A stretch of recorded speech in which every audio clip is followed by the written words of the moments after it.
မင်္ဂလာပါဗျာကျွန်တော်ကတော့ The Brighton Aesthetic and Man Wellness Clinic မှာအမျိုးသားကျန်းမာရေးဆရာဝန်ဒေါက်တာကောင်းလှိုင်ဝင်ပဲဖြစ်ပါတယ်ခင်ဗျာဒီနေ့ဒီဗီဒီယိုလေးထဲမှာပေါ့နော်ကျွန်တော်ဒီအမျိုးသားလူကြီးကြားမှာအခုနောက်ပိုင်းခေတ်စားလာတဲ့သွေးရည်ကြီးကူထုံးဖြစ်တဲ့ P-shot ပေါ့နော် P-shot ရဲ့လူနာတွေအမေးအများဆုံးမေးခွန်းဖြစ်တယ်ပေါ့နော်ဘယ်လိုမျိုး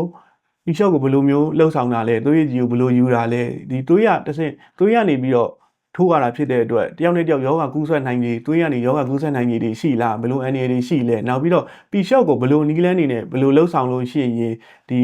ပေါ့နော်ကိုငွေကုန်ကြေးချခံမယ်အချိန်ကုန်ခံပြီးထိုးတဲ့ P-shot ကနေအကောင်းဆုံး result ကိုရရှိမလဲဆိုတာကိုလူနာတွေသိရှိနိုင်ဖို့အတွက်ကျွန်တော်ဒီဗီဒီယိုလေးကိုတင်ဆက်လိုက်ခြင်းဖြစ်ပါတယ်ခင်ဗျာ P-shot ခေါ်သွေးရည်ကြီးကူထုံးပါပေါ့နော်ဒီလူနာရဲ့သွေးကိုအသုံးပြုပြီးတော့သွေးရနေပြီးတော့သွေးရည်ကြီးထုတ်ပြီးပြန်ထိုးတာဖြစ်တဲ့အတွက်မိမိသွေးကြီးနဲ့မိမိကိုပြန်ထိုးတာဖြစ်တဲ့အတွက်လူနာအတွက်အရန် safe ဖြစ်တယ်ပေါ့နော်ပြီးတော့နောက်ဒီသွေးလူနာစီကသွေးအရင်ဆုံးယူပြီးသွားရင်လည်းသွေးကိုကျွန်တော်တို့ဒီလိုပေါ့နော်လေအလုံးပိတ်ထားတဲ့ laboratory မှာသုံးတဲ့ tube လေးနဲ့ထည့်ထားတာဖြစ်တယ်ပြီးတော့နောက်အဲ့ tube လေးတွေနဲ့ပဲဒီ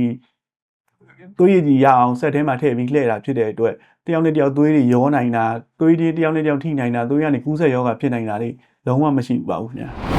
ဒီလိုလူနာစီကသွေးဆုပ်ပြီးတော့ပေါ့နော်ဒီဆက်ထဲမှာတတ်မှတ်အချိန်တတ်မှတ်နှုံနာနဲ့လှည့်လိုက်ပြီးဆိုရင်တော့ဖြစ်ကျွန်တော်တို့ဒီ P-shot အတွက်အသုံးပြုလို့ရမယ်သွေးရည်ကြီးကိုရရှိမှာဖြစ်ပါတယ်ခင်ဗျာ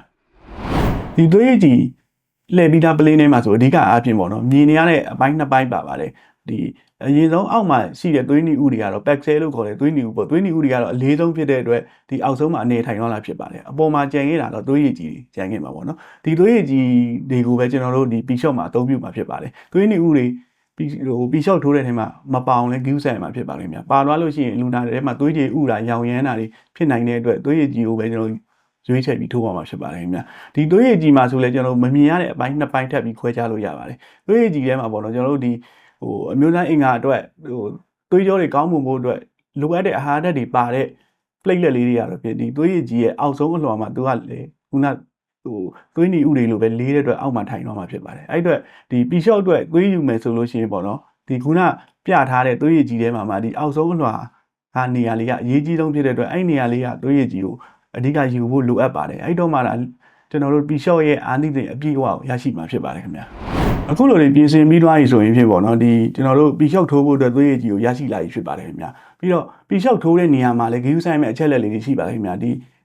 P-shot ထိုးတဲ့နေရာမှာဒီလေငါမှာမြင်နေရတဲ့သွေးကြောတွေကိုမဝင်အောင်စီးလန်းကြောင်းတွေကိုမဝင်အောင်အဲ့ဒါတွေကို give ဆိုင်ပြီးထိုးစင်ပါတယ်ခင်ဗျာအဲ့နေရာတွေကိုဝင်သွားလို့ရှိရင်လိုအပ်တဲ့နေရာကိုမရောက်ရှိဘဲနဲ့သွေးကြီးတွေ waste ဖြစ်ပြီးတော့ P-shot ရဲ့အာနိသင်တွေဆုံးရှုံးစေမှာဖြစ်ပါတယ်ခင်ဗျာနောက်ပြီးတော့ P-shot ကိုထိုးတဲ့နေရာမှာလည်းဒီလေငါထိတ်ကောင်းကိုအဓိကထည့်ထိုးဖို့လိုပါတယ်ခင်ဗျာလေငါထိတ်ကောင်းမှာလေငါထိတ်ကောင်းဆိုရင်ကျွန်တော်ခုနပြင်ထားတဲ့ပေါ့နော်သွေးရည်ကြီးတွေကအကောင်းဆုံးသွေးရည်ကြီးအပိုင်းကိုကျွန်တော်ဒီလေငါထိတ်ကောင်းကိုထိုးပေးခြင်းအပြင် P-shot ရဲ့အာနိသင်အပြည့်အဝဆုံးရရှိစေမှာဖြစ်ပါတယ်ခင်ဗျာအားလုံးကျေးဇူးတင်ပါတယ်